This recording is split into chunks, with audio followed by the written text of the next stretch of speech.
Audio Jungle.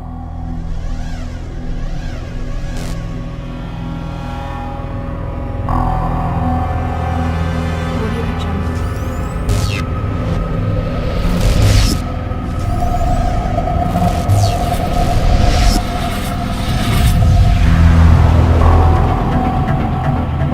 Audio Jungle.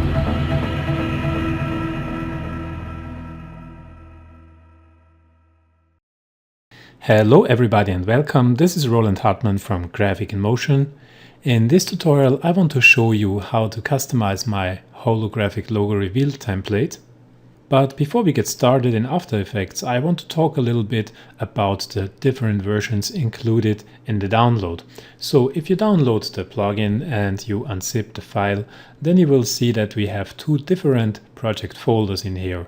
And one of them is called Element 3D folder and the other one is called Old Plugins folder. The difference between these two versions, when we open up, you see that they are more or less including the complete same elements. But the difference between them is that for the Element 3D version, you only need the Element 3D plugin. And for the Old Plugins version, you will need Video Copilot's Optical Flares, Video Copilot's Element 3D version 1.6 and Trapcode Form version 2. You can find the list of the plugins inside the items description and also inside the report text document here. So now let's go to After Effects and start customizing this template. I will use After Effects CS6 for this customization. The template works with After Effects CS5 and above. So I will quickly open up my template and I will use the All Plugins version. So I will use the version where all plugins are required. So when you open up your project, you will probably get this message from Element 3D, which tells you that there are some files missing. Don't worry, this is completely normal. The files are not missing, they are just not linked correctly because I made this plugin or I made this template on my system with my folder structure and you have a completely different folder structure, so Element 3D is not able to find them and we have to relink these objects. Therefore you just press yes and say I want to relink these, and now you go to search location and select folder. And now you just move to the location where you unzipped the file. So in my case I enter my projects, my AE templates and my holographic logo reveal folder, and here I've got my holographic 3D logo reveal folder. And yeah, now you choose whatever version you are opening or you're working on currently. So it's the Old Plugins version or the Element 3D version. Then you enter this structure or this folder, and now you just choose the assets folder. So inside the assets folder, all the Cinema 4D files are located, and you press OK, and now press relink. Found full models, that's cool, and now you can close it. And when you move to the main composition, you will see that everything is visible here, like here. And now we can start the customization process. The first thing we got to do is to import our logo. And it would be really great if you have a vector version of your logo, because this makes your life a lot easier. There is a possibility, and I will show you this in a moment, when you only have, let's say, a PNG or a TIFF version, so no vector-based logo, but it really makes your life way easier if you have a vector-based version of your logo.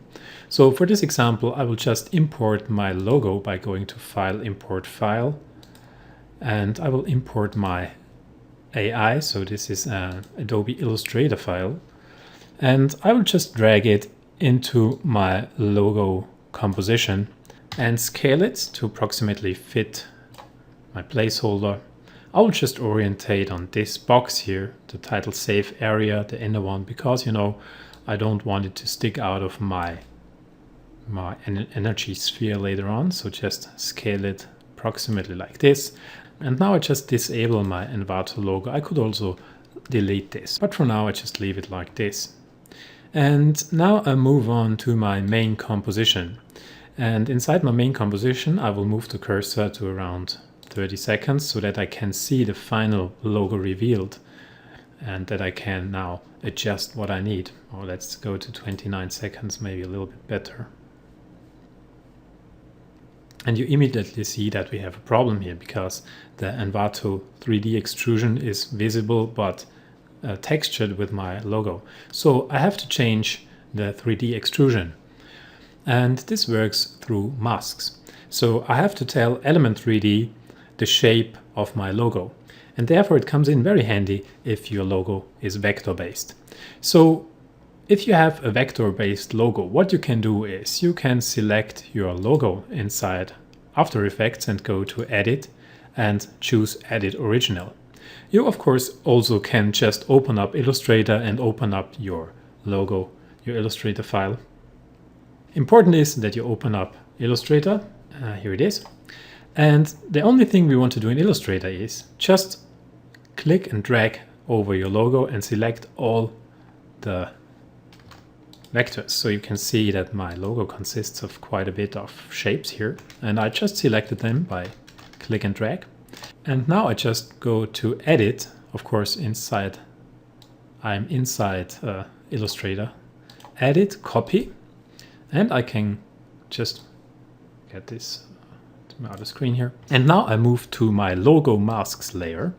And when I select this layer, you see that the Envato logo appears formed by masks. And this is more or less still part of the placeholder. And we do not need this anymore, so you can delete it without any problem. Just delete it. And now I just select my logo masks layer and go to Edit and select Paste. And now what you will see is that I have my Graphic in Motion logo here as masks. And what I have to do now is that my logo and my masks here really match. Therefore, you can just select this logo layer here. This is just a guide layer to help you and make it visible. And now you can also just solo it. Now we just select our logo mask and press M on the keyboard to reveal all masks. And I will just select all masks by clicking on the first one and moving to the last one, hold down Shift and click again. And now you see that I really have selected all my masks. And I will change this to full resolution now because I have to be very accurate here. Now I double click on one of these points and a big rectangle appears around all my shapes. So this means now all my shapes are selected and I can transform all my shapes in one time. And that's exactly what I want to do. So I just grab one of these corner points here and I hold down Shift and Control or Command on your Mac. And now I drag. And in the beginning, I just eyeball it, but later on, I really want to be accurate because this has to really be accurate. Otherwise, you will get problems when texturing your 3D extrusion. And now with my arrow keys, I just move it into position and try to match it as good as possible. And then I will take a look, maybe I have to still scale it a little bit, But for now I matched it in the middle here. It looks quite good. And now I can move outside to my side and you see that it's still a little bit too small. So I grab my handle again and hold down Shift and Control and again click and drag until this is really fitting my logo here. So let's see, I think that this looks pretty good. And I just want to be sure that it works on the other side as well. So when I move over here, you see that it's really more or less spot on and I can still move it a little bit. But this should do, So you really want to be accurate. I know that this is maybe in comparison to other templates a little bit of an annoying step that you have to mess around here, but it's the only way to get a nice logo extruded in 3D using Video Copilot's Element 3D plugin. Okay, and now I will show you what you can do if you don't have a vector-based logo. As I said, I recommend really to use this template with a vector-based logo, but if you don't have it, then there is a possibility how you can also use the template. So I just removed all the masks from my logo mask layer, and now I want to select my logo layer, and I also soloed it again. And with my logo layer selected, I move to Layer and Auto Trace. So maybe before I start this, I just go to full resolution and zoom in a little bit because I want to see the quality of my trace here. So again, select the layer and go to Logo Auto Trace. And now you will see that we have this dialog box here and you can change some values. So be aware that you need to have an alpha channel on your logo, or I should say a transparent background. So if you only have one layer without a transparent background, then you probably would have to use the luminance channel, and this can be very difficult to trace. So be aware that at least if you don't have a vector layer, that you have a layer with an alpha channel or a logo with an alpha channel. And now you can see that we can change some settings here, and you already see the problems when auto tracing a logo because, you know, the lines are not very smooth. So first of all, we don't want to blur this because then we get these strange corners here. So just uncheck the blur. And now you have to play around. So tolerance and minimum area are with 1 pixel should be okay. And the threshold is probably the value you want to change. And you see when I increase the threshold, then my tracement or my tracing lines get a little bit more tight. And when I decrease it, then it will leave a little bit more room around my logo. But I want this to be really tight, so I will increase it. So probably around 60% should work. So okay, I just used the value of 60. Let's take a look what it does if I enter 65. No improvement here, 75. Yeah, it's not very nice. So I just stay with 60. And I press OK. And what this will do now is it will just create a new layer with all my masks on it. So if I press M, you see that I have 41 masks here. And I will copy all these masks. Control C. And now I will select my logo masks layer and paste them. Control V. So now we can delete this auto trace logo layer. We don't need it anymore. And the one advantage that you have using this technique, you do not have to line this up again. So the scale should fit our logo exactly. So now when we just disable our logo and take a look at the 3D extrusion, you will immediately see what the problem is using this technique. And the problem is, I will tell you while it's loading, that you will get some distortions in the 3D extrusion because the tracing is not completely smooth. So if you take a look here, and right now you cannot even see it a little bit here. I have to go to a frame where our logo is a little bit bigger. So let's move to 29 seconds. So when I zoom in here, you will see that I have some distortions in my logo.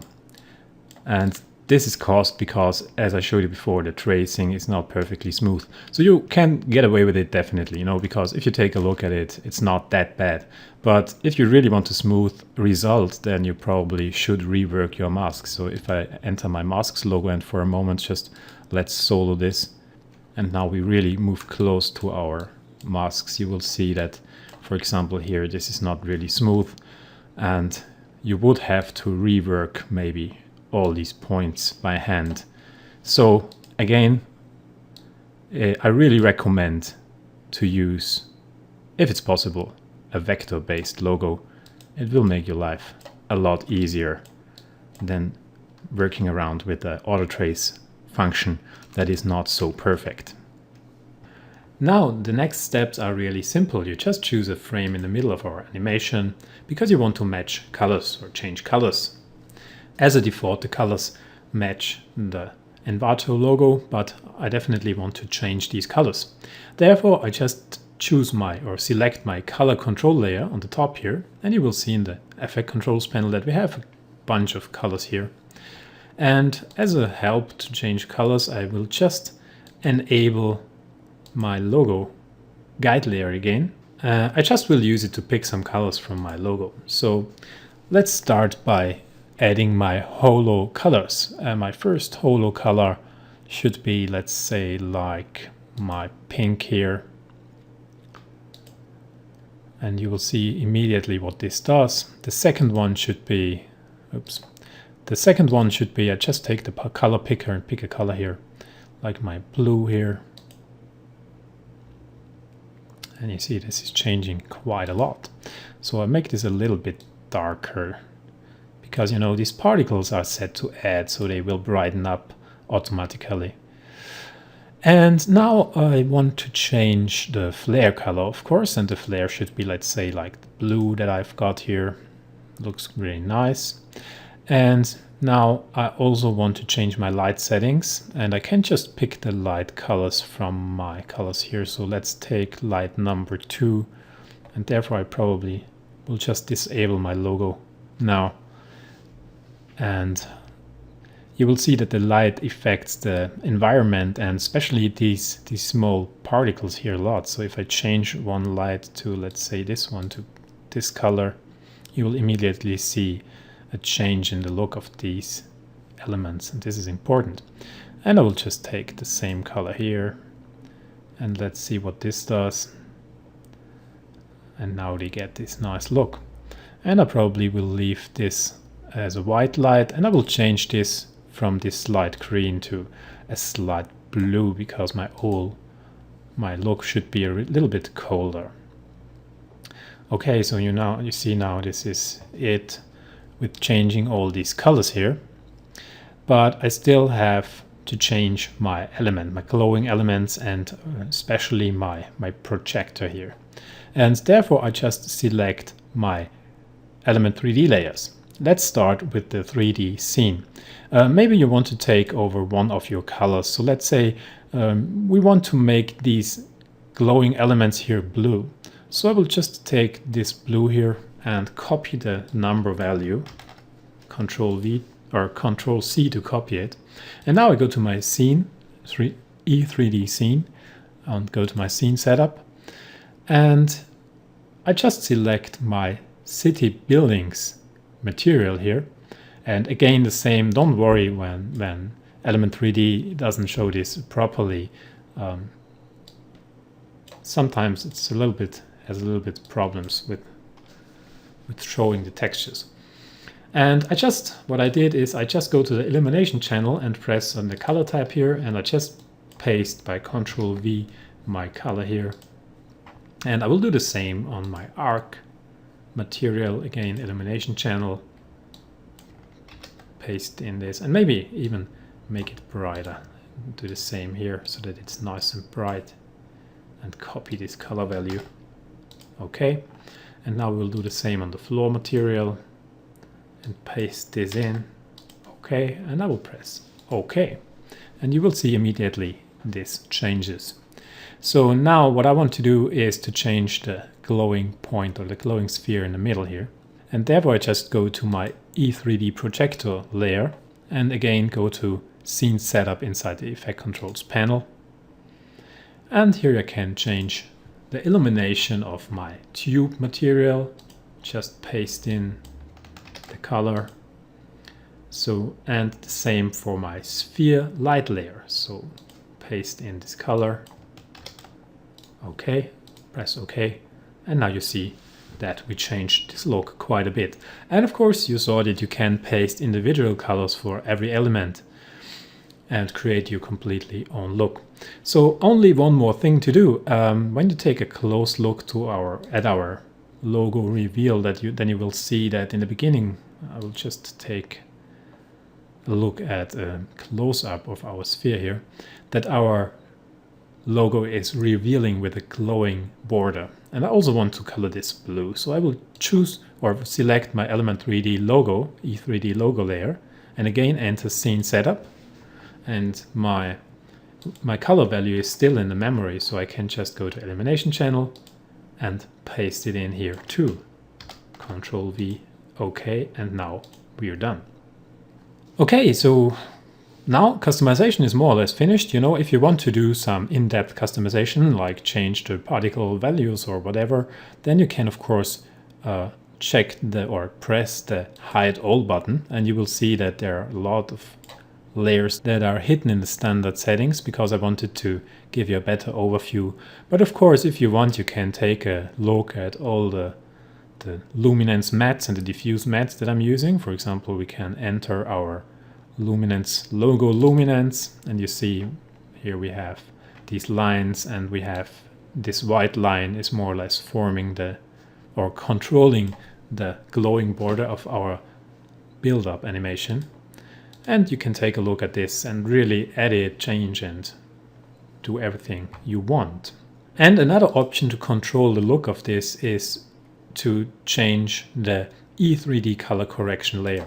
I have one layer with a curves adjustment on it, and through this layer you can change the overall look of this template. So maybe if you want to increase the contrast, or if you want to reduce the green a little bit, make it a little bit more blue, you know, like just reduce the green a little bit, and maybe even reduce the brightness of this thing a little bit, so get harsher contrasts, then you can just use the overall color correction that I added in here.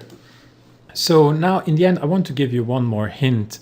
If you have problems with the performance, because you see that there is so much going on and this is really a complex project. So if you have any problems with performance, it probably can help when you disable your depth of field of the camera. I just press AA on the keyboard selecting my camera layer, and then I turn off the depth of field, and it will create a little bit of a different look, but it will render of course way faster. You can see this when building up a preview, when I enable my depth of field, then the render times increase quite a bit. And you will also realize this, of course, when you're rendering out the project.